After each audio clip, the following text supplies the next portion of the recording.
He didn't see it coming, not from across the border, not from enemy camps in the north, not from distant embassies. He saw it from across the table. Burkina Faso's president, Captain Ibrahim Traoré, had faced down coup attempts, expelled foreign troops, and reclaimed his nation's gold from Western corporations. He had outmaneuvered insurgents, sanctioned exploiters, and stood firm as a lion amid global pressure. But this time, it wasn't an invasion. It was infiltration. Someone deep inside the palace, someone who was trusted, decorated, and respected, had betrayed him. Military secrets were leaking. Foreign agents were moving with uncanny precision. The next assassination plot wasn't going to come with bullets flying, but with documents signed in silence and handed off in briefcases. The plan was simple: eliminate Traoré before the elections, collapse the reformist government, reinstall foreign puppets, and return Burkina Faso to the leash it had just chewed through. But what the plotters didn't count on was that Traoré already knew. He didn't panic. He didn't scream. He hunted. So what happened inside the palace that night? Who was the traitor who almost sold the country from within? How deep did the foreign sabotage go? In this video, let's know about the whole story.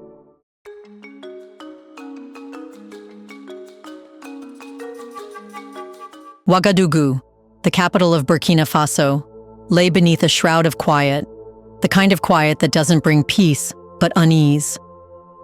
Atop the Kosham Palace, Ibrahim Traoré stared out the window, the orange streetlights flickering like dying stars. The city slept, but he couldn't. Not tonight. Not with that feeling clawing at the back of his mind, the cold sense that somewhere, someone had opened a door they weren't supposed to. Something had shifted in the wind. Military supply convoys had been ambushed with surgical accuracy. Rebel strikes came minutes before Burkinabe troops arrived. Encoded communications were jammed mid-transmission. And strangely, some operations failed just after a high-level strategy briefing, attended by no more than 5 trusted officers. Captain Nabazongo was the first to see the pattern. Young, brilliant, loyal, he had been combing radio signals from the north, looking for insurgent chatter. What he found instead was a buried message, disguised as an agriculture update, cleverly hidden within harmless frequencies. But the payload was lethal. Maps, deployment routes, names of commanders. A mole wasn't just leaking information. He was compromising lives. By midnight, President Traoré had assembled 5 of his most trusted men in an underground bunker, far beneath the reach of satellites, phones, or ears. No staff, no guards, just loyalty and suspicion. Zongo laid out the documents. No speculation, no theories. Just one name printed in encrypted metadata, tied to the leak with digital fingerprints. Colonel Umar Ouattara, a name that hit like a gunshot in the chest. This was no outsider, no fringe dissenter. This was a man who had once dragged a wounded Traoré through enemy fire, who had stood by his side during the coup of 2022, who had been present when French troops were expelled. A man who shared his victories, and now, his undoing. Ibrahim didn't speak. He didn't shout. He simply said, "No arrests. Not yet. We follow the snake to its nest." If betrayal is a poison, then Colonel Ouattara wore its symptoms well, calm, composed, and calculated. For the next 10 days, he dined at the palace, posed for official photographs, and briefed Ibrahim with reports on national security, the same security he was silently tearing apart. If he suspected anything, he showed none of it. That was the danger.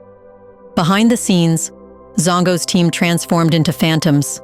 They planted drones above Ouattara's villa. Surveillance units bugged his cars, his meetings, and his late-night drives. And each night, like a ritual, Ouattara slipped out alone, passing through the shadowy streets to an inconspicuous compound near the French embassy. It was the perfect cover, a diplomatic ghost house the public never questioned. What the cameras captured shattered any hope of doubt. 2 foreign men, clad in Western suits, entered through a side door. One American, one European. Their meeting with Ouattara was swift, silent. A briefcase was exchanged. A folder was handed over. Inside the folder, the presidential itinerary, private flight paths, safe house locations, and guard rotations. It wasn't just treason. It was an assassination plot. When Traoré watched the footage, his eyes narrowed but did not flinch. A lesser man might have raged. He chose precision. "It's time," he whispered to Zongo. And in that moment, a man who had bled beside him was no longer a brother. He was a target. The trap was set with elegance. Colonel Ouattara was summoned to the Ministry of Defense under the pretext of a strategy review. The top floor was cleared. Guards stood silent, doors sealed. He entered the room as always, smiling, confident, still wrapped in the delusion of control. At the center stood Ibrahim Traoré, arms folded, eyes cold as steel. "You were my brother," he said. "Now you're their weapon." Ouattara hesitated, mouth trembling for words that never came. Then Zongo stepped forward. The suitcase was opened. Cash, tracking devices, USB sticks encoded with sensitive files, even hand-sketched maps bearing the president's route, all delivered to foreign intelligence. "You sold us out for promises and dollars," Ibrahim said. "They won't protect you. You're disposable now, just like our children, whose futures you handed over." No screams, no orders, just a silent nod. Guards took Ouattara without a word, disappearing him into the ministry's subterranean interrogation wing. There, in the stillness of concrete and fluorescent flicker, the man once decorated for heroism began to unravel. At first, silence. Then the cracking voice of a man abandoned by the very empire he thought would save him.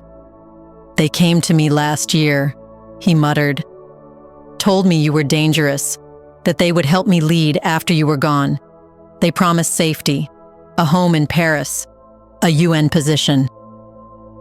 Before we continue further, tell us, are you enjoying the video? If yes, please like and share the video and subscribe to our channel to watch more videos on Black Africa. Let's continue now. Zongo leaned in. "And now?" "They used me," Ouattara whispered. "They never cared about me, only what I could destroy." And now the trap would close, not with violence, but with strategy. Ouattara would become the bait, and Ibrahim, the hunter. It's true that trust had been broken, but it could be used. Ibrahim Traoré could have locked Ouattara away, could have buried the betrayal under cement and silence. But he didn't, because Traoré wasn't seeking revenge. He was seeking a resolution. Instead of prison, Ouattara became a mirror, reflecting the very plot that nearly consumed the Republic. In quiet coordination, he was repurposed. A ghost now working for the land he tried to sell. With the traitor turned asset, the strategy flipped. The Americans, the Europeans, the unseen string pullers, they still believed Ouattara was theirs, and Traoré would weaponize that belief. False intelligence operations began with precision, a fake coup attempt planned in the east. Falsified military deployments in the north. Strategic gaps seeded into classified maps, all bait, every word and signal tailored to mislead. And it worked. Embassy advisors started vanishing.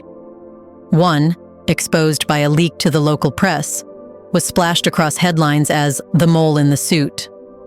Another was intercepted at the border with Côte d'Ivoire, his diplomatic immunity suddenly contested by an obscure legal clause. A third was quietly flown out of the country on a medical visa, a code among spies for deported before disgrace. But Traoré wasn't just clearing the board. He was closing in. Then it came. A message from a man known only as Reed, one of the original handlers. The message was abrupt, precise, and cold. Phase 3 must proceed. The president must not reach the elections.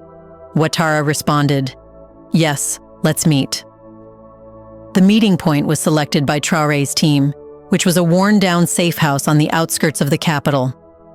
Inside Ouattara's belt, a miniature tracker was fitted.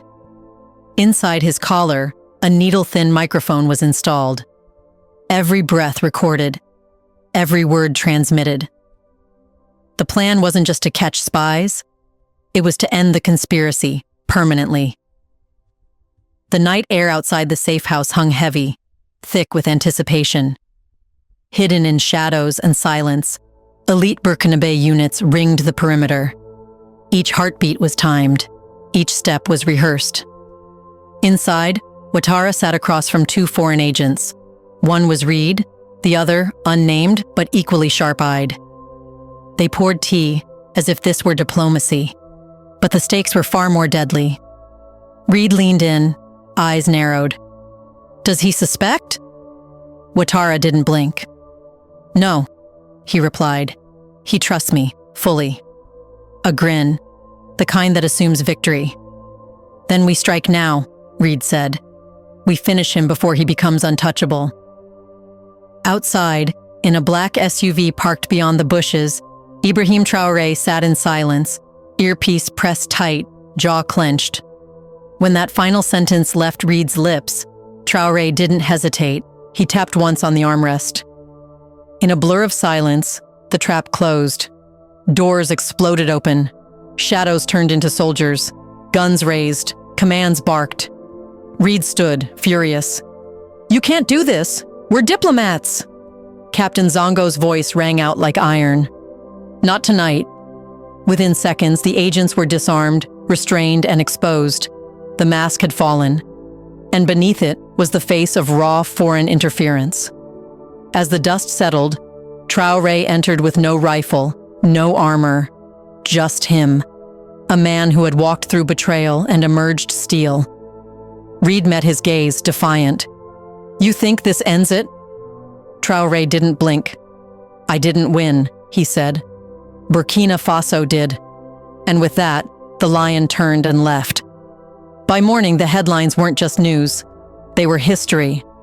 Foreign plot foiled. Spies captured in Burkina Faso. Traoré thwarts assassination before election. Governments scrambled. Embassies went silent. Social media erupted across the continent. That night, Ibrahim Traoré stood alone at a simple wooden podium. No flags, no gold trim, just a man in uniform and a country holding its breath. "I speak to you tonight," he began, "not as your president, but as your brother, your son, your soldier."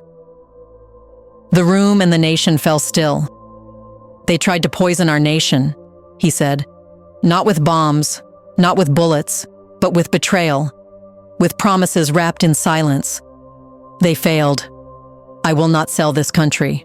Not for gold, not for threats, not for power. Burkina Faso does not belong to generals, businessmen, or foreign banks. It belongs to you." Across villages and cities, people stood. Radios buzzed, eyes welled. Children who once feared the future now dreamed again. In marketplaces, old men whispered, "The lion has roared." And across Africa, young leaders paid attention. Later that night, under a quiet sky, Ibrahim Traoré sat on the rooftop of the Kosiam Palace, the glow of Ouagadougou flickering beneath him. Next to him, Captain Zongo, younger, but forged in the same fire. "They'll try again," Ibrahim said softly. Zongo nodded. "Then we stop them again. No need for speeches, no plans, just certainty, just resolve." Below, a country exhaled, but the lion did not. Because men like Ibrahim Traoré don't sleep, they don't run, they don't bow, they rise before dawn. They walk into danger, and they guard the soul of a nation with fire in their chest and dust on their boots. Burkina Faso had been hunted. Now it hunts back. And the lion watches still. What do you think was inside the folder Colonel Ouattara handed over, and how long had he been leaking classified military intelligence? Isn't it true that Ibrahim Traoré should learn a lesson from what happened with Gaddafi and ensure his high-level security? In the comment section below, share your thoughts on what can happen next, as no one can be trusted now. Do you want to watch more videos like this one? If yes, subscribe to our channel and press the bell icon next to it.